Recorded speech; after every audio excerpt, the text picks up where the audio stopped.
Na aula passada, nós trabalhamos alguns teóricos, como Tardif, Perrenot, e nesta semana nós iremos trabalhar a influência que as novas tecnologias da informação e comunicação têm sobre a forma como as pessoas se comunicam e como aprendem.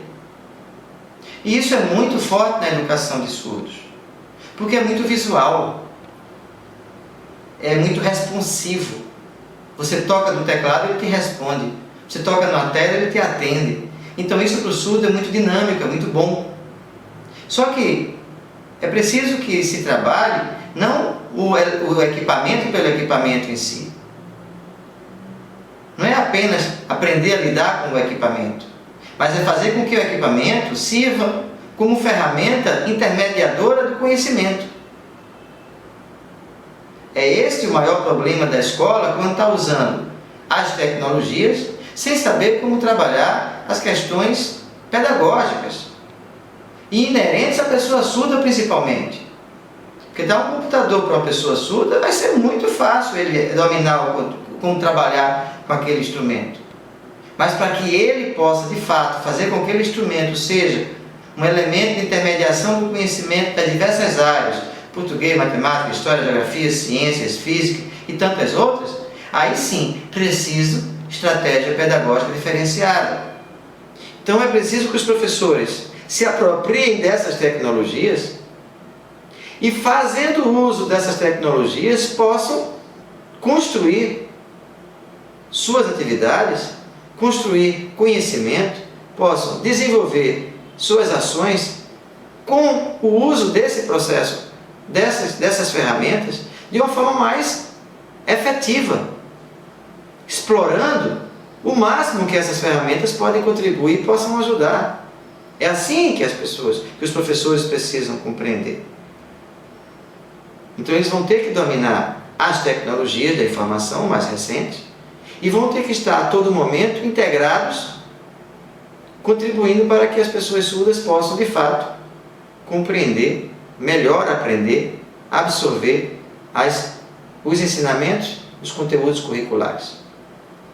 Então, refletindo sobre as contribuições de Piaget na educação das pessoas surdas, sua contribuição com a teoria interacionista, ele afirma que o comportamento é construído numa interação entre o meio e o indivíduo. E como se desenvolve a inteligência nos seres humanos? Exatamente que os indivíduos se desenvolvem intelectualmente a partir dos exercícios e estímulos oferecidos pelo meio que os cercam, na construção contínua de novas estruturas.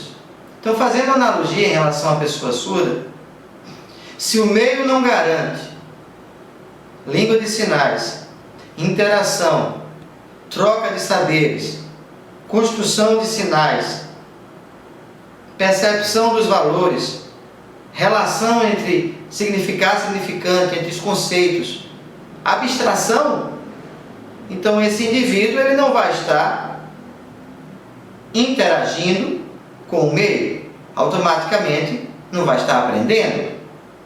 Porque enquanto pessoas ouvintes, o processo é acumulativo e recursivo, vai estar constantemente acontecendo interação, assimilação, acomodação, e aí vem um processo de aprendizagem.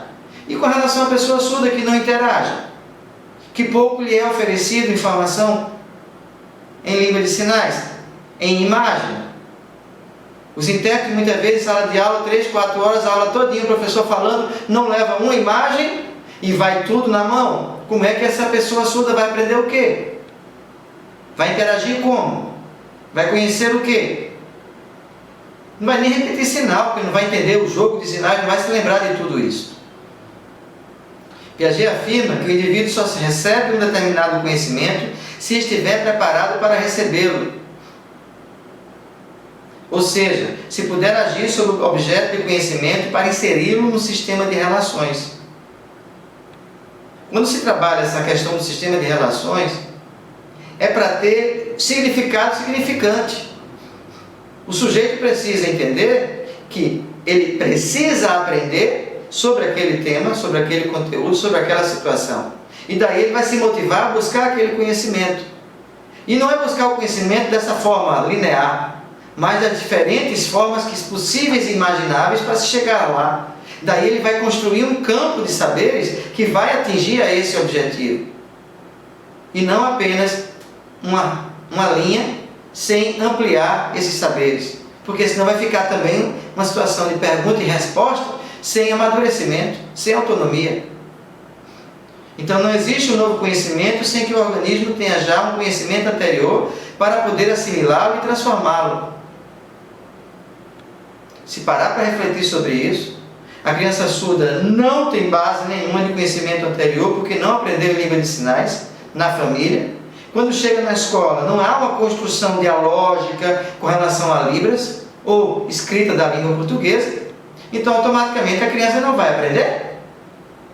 Ou o que ela vai aprender é apenas um processo de repetição. Pelo que viu, repete, sem autonomia, sem liberdade de escolha, de opção, sem interagir. O que para isso precisaria de uma situação de observação, de vivência, de percepção, análise e síntese. E a pessoa surda, ela não passa por esse processo na sala de aula. Nem escola regular, nem escola, sala de aula inclusiva, nem escola bilíngue. Porque não se trabalha esse tipo de conhecimento com surdos. Processo de repetição. Para Piaget, esse processo das relações implica em dois polos de atividade inteligente. Assimilação, na medida em que incorpora aos seus quadros todo o dado de experiência ou estruturação por incorporação da realidade exterior a formas devidas à atividade do sujeito. E acomodação, na medida em que a estrutura se modifica em função do meio e das suas variações. Então trata-se de um processo dinâmico de assimilação, de percepção, de análise, de síntese, e depois acomoda, e depois uma nova proposta para uma nova forma de aprender. Então vai estar sempre trazendo novos saberes, novos conhecimentos. É essa a questão de construir um campo de saberes. Para haver então a adaptação intelectual, que constitui-se então de um equilíbrio progressivo entre o mecanismo de assimilador e de uma acomodação complementar no processo recursivo. Agora não é um recursivo que começa e termina no mesmo lugar. Ele é recursivo justamente porque ele é dinâmico, ele segue uma curva elipsoide para poder ir ampliando, e o conhecimento vai cada vez mais se ampliando. E não da forma como está sendo colocado, de repetir na mesma retórica. Não há construção, não há assimilação, não há aprendizagem. E é muito grave uma situação dessa na escola, onde o surdo não tem aprendizagem. Estou falando aqui, surdo profundo, do qual necessita é refém de imagem, necessita de orientação imagética, na dinâmica imagética e multidimensional, multissensorial. Não estou falando de surdo leve, moderado, até severo, que tem uma leitura de escrita de língua portuguesa, que tem uma leitura labial, que usa um aparelho, que compreende o mundo de outra forma. Não é esse o surdo, não, porque esse aí vai aprender de uma forma diferenciada. Estou falando do surdo profundo, tipo 2, que foi dito lá atrás, nas aulas anteriores. Então, para Piaget, o desenvolvimento do indivíduo inicia-se no período intrauterino e vai até os 15 ou 16 anos. A embriologia humana evolui também após o nascimento, criando estruturas cada vez mais complexas. O construtivismo sequencial, é isso que ele aborda nesse processo de desenvolvimento dinâmico, corresponde à construção da inteligência, que se dá, portanto, em etapas sucessivas com complexidades crescentes, encadeadas umas às outras, num processo de recursividade e ampliando cada vez mais. Então é um processo de rede, de campo conceitual, acumulativo, recursivo e construtivo. Então vai cada vez mais se ampliando e vai tendo uma rede, uma teia de informações, uma teia de conhecimentos que vai interligando. Assim funciona o conhecimento. E não pergunta e resposta, pode ou não pode, certo ou errado, como está sendo feito na escola com surdos. E que os períodos de desenvolvimento motor, verbal e mental correspondem, por exemplo, na pessoa, na criança, o primeiro período sensório-motor, que é do nascimento aos 2 anos aproximadamente. Vai ocorrer a ausência da função semiótica dos signos, do simbólico, do representativo. E é a principal característica desse período. Ele afirma que a inteligência trabalha através das percepções do simbólico e das ações motor, através do deslocamento do próprio corpo. Então, o que é que representa para a criança e o que ele vai buscar, vai andar, vai pegar, vai trabalhar, vai sentir, vai jogar, vai perceber. Então, é essa relação que a criança, nessa faixa etária, vai aprender a desenvolver enquanto processo de aprendizagem. É uma inteligência eminentemente prática de observação. No segundo período, que é o período simbólico, próximo dos 2 aos 4 anos aproximadamente, nesse período surge a função semiótica que permite o surgimento da linguagem, do desenho, da imitação, da dramatização. Mas até que ponto a criança surda sinalizante pode ser acompanhada e identificada nesse estágio de desenvolvimento? Pode ser comparada a outras crianças comuns. Então, na criança surda, observamos língua de sinais desde 1 ano, antes mesmo do ouvinte oralizar. Mas como é que vai construir, então, essa forma de análise? Piaget, quando analisou crianças ouvintes, numa interação com outras crianças ouvintes. Então, é preciso fazer uma observação que, nessa situação com criança surda, tem que adaptar a situação de que ela já vai, a partir de 1 ano de idade, interagindo com sinais. Já é uma função pré-linguística, quando ele aponta, ele está dizendo, olha ali, ou quero ali. Depois ele vai fazer o quero. Mas aqui, quando ele está falando assim, ele está dizendo que, olha lá, eu quero para mim. Já é uma função pré-linguística, antes mesmo do desenvolvimento orofacial, do aparelho fonoarticulatório para uma criança ouvinte. Então, a criança surda vai sair na frente numa situação dessa. No terceiro período, que é intuitivo, dos 4 a 7 anos, vai haver um desejo dessas explicações dos fenômenos. É a idade dos porquês. Aí é o maior conflito, porque os pais não sabem língua de sinais. A criança tem essa fase do porquê. O porquê é isso, o que é isso, o que é isso, o que é isso, ela quer aprender. Mas ela aponta, e quem vai responder para ela? Então ela vai criando sinal pelo que ela vê. Se caiu, caiu com a mão. Se levantou, levantou. Voou, se voou. Então são sinais espontâneos criados, caseiros criados entre pai, mãe e a criança, que não corresponde muitas vezes ao sinal oficial, ao sinal padrão da língua norma culta. Então é preciso que os pais já saibam língua de sinais para poder interagir, trabalhar e conversar e essa criança aprender tudo em língua de sinais.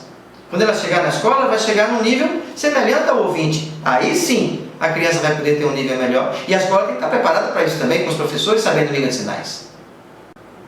Porque senão vai ser só furo em cima de furo. E essa criança vai aprender o que no futuro? Se no presente não tem aprendizagem, não tem estimulação correta, adequada. Se ao passar por essa situação da idade dos porquês, ela não tem interação com a família. Não tem interação com o mundo. Não tem interação com outras crianças. Ela vai aprender o quê? Aí sim se justifica isolar todas as crianças surdas num canto único para elas interagirem entre elas e aprender entre elas. Aí não está correto também não. Porque necessariamente elas não vão estar com a língua de sinais da norma culta. E é preciso o adulto ter intervenção. E desde quando afastar a criança dos pais da família justifica para poder colocar junto com outras crianças surdas?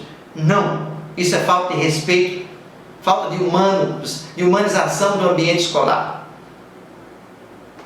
A criança tem que ficar com sua família e a família tem que aprender língua de sinais. Esse discurso que a criança vai se afastar para poder conviver com a cultura surda, isso é perverso. Abandonar o elo da família. Isso é desumano. Desumanos são esses surdos e esses intérpretes que estão defendendo esse tipo de procedimento. É desrespeito à humanidade. Então, voltando ao assunto, sem diálogo sinalizado, como se constitui o sujeito surdo? De espontaneísmo? Não pode. De perder a relação significado-significante? De não entender a sua função no mundo? Seu papel social, seu papel pessoal, seu papel produtivo? A criança precisa língua de sinais de imediato junto com a família. O quarto período é o operatório concreto. É o período em que o indivíduo consolida as conservações de número, substância, volume e peso, que ele passa a fazer análise e comparações. Já é capaz de ordenar elementos por seu tamanho de grandeza, incluindo os conjuntos. Já organiza o mundo de forma lógica e operatória. Sua organização social é de bando, podendo participar de grupos maiores, chefiando e admitindo a chefia. Então vai trabalhar com grupos. e grupos mistos, ouvintes e surdos. Mas até que ponto a criança surda sinalizante pode ser acompanhada e identificada nesse estágio de desenvolvimento? Pode ser comparada a uma criança comum, igual às pessoas ouvintes? Como? A partir da língua de sinais, onde todos os participantes desse ambiente, eles têm a língua de sinais como elemento, como ferramenta intermediadora. No quinto período operatório abstrato, é o ápice do desenvolvimento da inteligência. Corresponde ao nível de pensamento hipotético, dedutivo ou lógico-matemático. É quando o indivíduo está apto para calcular a probabilidade, libertando-se do concreto em proveito de interesses orientados para o futuro. É a abertura para todos os possíveis. A estrutura de pensamento permite a dialética e a linguagem se dá a nível de discussão para se chegar a uma conclusão. Pessoal, eu sou quase forçado a afirmar que o surdo não chega a essa fase. O que é probabilidade? O que é dialética? A linguagem abstrata? O que é concluir? Definir? Exemplo ele sabe, mas definição? Conclusão e agora? Mas não é só isso, e depois? Não se trabalha isso com o surdo. De fato, é uma construção do raciocínio primitivo. Surdo profundo, tipo 2, ele não chega a esse nível. Mas não é por incapacidade dele, é por incompetência da escola, dos pais, dos professores, dos intérpretes, de quem mediar conhecimento com eles.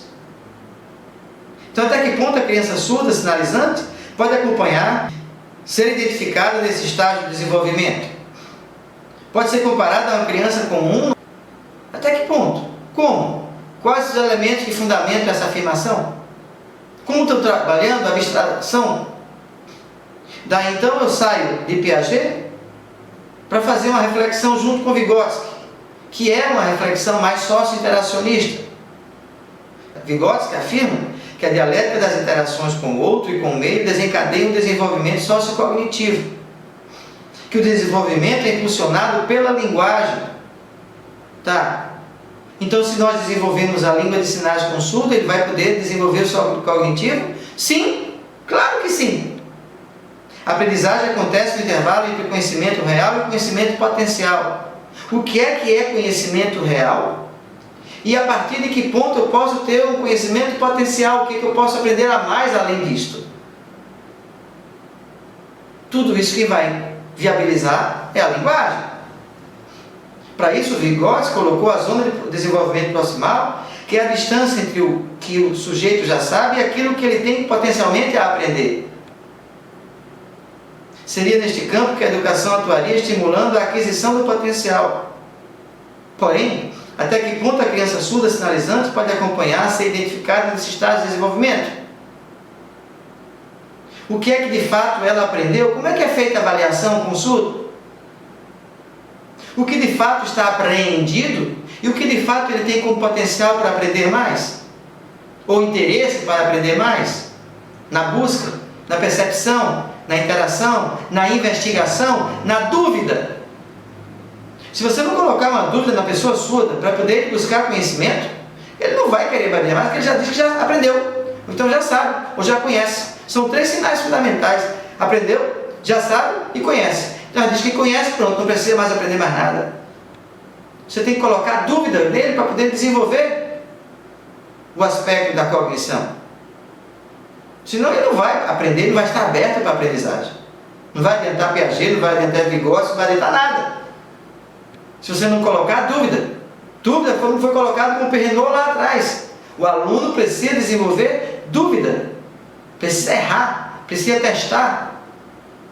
Para poder então ele perceber que não sabe tudo e buscar novos caminhos, novas aprendizagens. Então Vygotsky afirma que as interações têm um papel crucial e determinante. Avaliar o que o sujeito é capaz de fazer sozinho e o potencial daquilo que ele consegue fazer com a ajuda de outro sujeito. Mas com a ajuda de outro sujeito, depois ele tem que ter autonomia para fazer sozinho de novo. Ou mais uma vez, ou pela primeira vez. E não ficar refém e dependente sempre de um professor ou de um intérprete. Ou de alguém que media o conhecimento para ele, media a resposta das provas para ele, num modelo completamente de refém, babado e surdo. Quanto mais ricas as interações, maior e mais sofisticado será o desenvolvimento. O professor e o aluno passam a ter um papel essencial no processo de ensino-aprendizagem. A criança age de acordo com as generalizações prototípicas que circunscrevem suas ações no brincar. O que na vida passa despercebido pela criança torna-se uma regra de comportamento no brinquedo. Mas e a linguagem para interagir? Ele diz que precisa da linguagem para socializar. Então é necessário trabalhar exatamente isso no espaço familiar. Para a criança, desde pequenininha, já está atuando com esse processo. O desenvolvimento psicológico e social de uma criança ou de um jovem é impossível sem o desenvolvimento psicológico e social dos adultos. Então os adultos precisam estar preparados, também em língua de sinais, compreender que ali não é mistério, não é um desespero, não é uma perda, não é um luto profundo e eterno. E que os pais têm que investir na criança com língua de sinais para que ele possa desenvolver e desencadear uma série de saberes, valores e conhecimentos. Então, na hora que eu faço uma aproximação entre a teoria de Vygotsky com a teoria de Piaget, é possível a gente começar a entender o seguinte, que Piaget defende que a estruturação do organismo precede o desenvolvimento do aparelho da fala. E Vygotsky defende que é o próprio processo de aprendizagem que gera e promove o desenvolvimento das estruturas mentais superiores. Mas tem que ter maturação, tem que ter linguagem, tem que ter comunicação, tem que ter apresentação do meio, do mundo. A criança surda precisa ser apresentado o mundo para ele, porque o mundo não é livre, visual, gestual, sinalizante. Então precisa ser apresentado para a criança surda. O ser humano é um ente todo que pensa, reage, interage, se constitui, amadurece, transforma e se transforma. E muda nas relações, com as relações, pelas relações. Daí podemos afirmar que sem diálogo sinalizado, como se constitui o sujeito surdo? Eu fui buscar na internet alguns modelos da pirâmide de aprendizagem que trata como ocorre o processo de aprendizagem do ser humano. Então, por exemplo, nessa pirâmide, o que está sendo colocado é que, numa palestra, 5% das informações é que vão ser retidas pelo mental humano. Se for leitura, passa para 10%. Se for audiovisual, usando imagens, usando vídeo, data show, para PowerPoint, imagens, passa para 20%. Se for com demonstração, como deve fazer, como as atividades, o passo a passo, passa para 30% de aprendizagem. Se for envolvendo um grupo de discussão temática, construindo, questionando, argumentando, essa aprendizagem já passa para 50%, porque vai trabalhar a elaboração mental. Mas se for praticando, fazendo, passa para 75% o nível de aprendizagem, o nível de fixação do conhecimento. E se eu pego esse conteúdo e começo a trabalhar ensinando a outras pessoas, eu passo a ter 80% de aprendizagem. Isso é fantástico e é um desastre ao mesmo tempo. Porque o que a gente vê na sala de aula com os surdos é o professor na tagarela falando, logorreia, fala 4 horas seguidas e o intérprete coloca a mão às 4 horas seguidas, ou então reveza com o outro. Isso é como uma palestra, não dá 5%. Não venha dizer, por favor, que é audiovisual, porque não tem áudio. E nem tampouco é visual, porque não registra nada. Só faz passar direto o sinal de não aprender nada. Passa direto o ensino. Então, aí está caracterizando que o surdo não aprende na sala de aula como está ocorrendo. Tudo que estão fazendo na sala de aula com os surdos é um engodo, é um equívoco, é uma mentira. É uma visão distorcida da realidade. Mas muitos professores reclamam. Mas eu ensinei para ele, ele não aprendeu, ele esqueceu? Claro, está aqui explicado. Uma palestra, blá, blá, blá, blá, blá, blá, blá, só retém 5%. Não tem coerência dizer que o surdo vai aprender alguma coisa desse jeito. Então, para que haja motivação é intrínseca. Para que haja motivação, é preciso que a pessoa sinta a necessidade de aprender. Mas a necessidade de aprender para a pessoa surda tem que ser a dúvida, o questionamento. colocá-lo na parede com enfrentamento para saber se realmente ele perceber que ele não domina aquele saber. Porque senão ele vai dizer que já conhece, ou que já aprendeu, ou que já sabe. São 3 sinais básicos. Na hora que você coloca essa necessidade e ele percebe a necessidade, ele vai gerar uma atenção pessoal e vai gerar uma atividade de busca de apreensão, de busca de aprendizagem. E essa aprendizagem, se ele aprender, ele vai ter satisfação, vai trazer um equilíbrio, e aí vai buscar uma nova aprendizagem, e assim a gente vai ter um ciclo motivacional. Mas sem isso, como é que acontece com a pessoa surda? Uma outra pirâmide de aprendizado que eu estou trazendo para reflexões com vocês, é que uma informação depois de 2 semanas, nós só lembramos 10%, se lermos. Se ouvirmos, nós temos 20%. Se vemos, 30% do que vemos. Se nós assistimos um filme ou um vídeo, 50%. Participar de uma discussão, com debate, com troca, chega a ser 70%, porque a gente elabora a reflexão, elabora o raciocínio, traz o pensamento mais amadurecido, nos colocamos numa situação de desconforto e busca. Mas se nós fazemos uma simulação teatral de um fato, nós temos 90% do que falamos e fazemos. É esse o ponto que temos que trabalhar com a pessoa surda. Aprender fazendo, aprender construindo, aprender elaborando, aprender desmontando e remontando e reconstruindo estratégias de aprendizagem e intervenção. A pirâmide de Maslow é uma pirâmide bastante conhecida. E ele traz para nós algumas reflexões que vão desde a base da nossa compreensão. Por exemplo, as questões fisiológicas. Enquanto nós não atendermos alimentação, moradia, de conforto físico, descanso e lazer, nós não passamos para a satisfação do nível superior, do estágio superior, que é o de segurança, onde nós vamos buscar um amparo legal, orientação precisa, segurança no trabalho, estabilidade e remuneração. Mas depois de satisfeito esse momento, nós vamos buscar a questão afetivo-social, que é o clima de respeito, de aceitação, de interação com os colegas. Depois vem a aceitação consigo próprio, que é a autoestima, por conta do reconhecimento das promoções, da responsabilidade dos resultados. E por fim, da autorrealização do êxito profissional, que são os desafios mais complexos do trabalho criativo com autonomia e participação de decisões. Essa pirâmide ela nos ajuda a compreender o grau de satisfação que nós temos e o grau de satisfação que o outro passa a ter na nossa relação com a sociedade. Em que estágio a pessoa surda se encontra normalmente? Consciente e inconsciente. Com relação à satisfação intra e interpessoal. Intra e interpessoal. Relação entre as pessoas e consigo próprio. Então ele vai trabalhar, por exemplo, na primeira fase do raciocínio, no amadurecimento do pensamento e da construção de indivíduo. Cuidado do eu. Depois que ele começa a se sentir tranquilo, estável e equilibrado, ele passa a buscar essa avaliação do eu na busca da identidade com o outro. Então ele vai agregando competências e vai aprendendo as relações. Daí, na relação com excelência, da terceira fase, ele aplica o aprendizado e vai socializar o seu saber. Esse processo, a primeira fase, a segunda e a terceira, é um processo de intelectualização, de humanização do humano. Mas até que ponto o sujeito surdo está envolvido nessa fase? Tem consciência desse processo de percepção, de compreensão?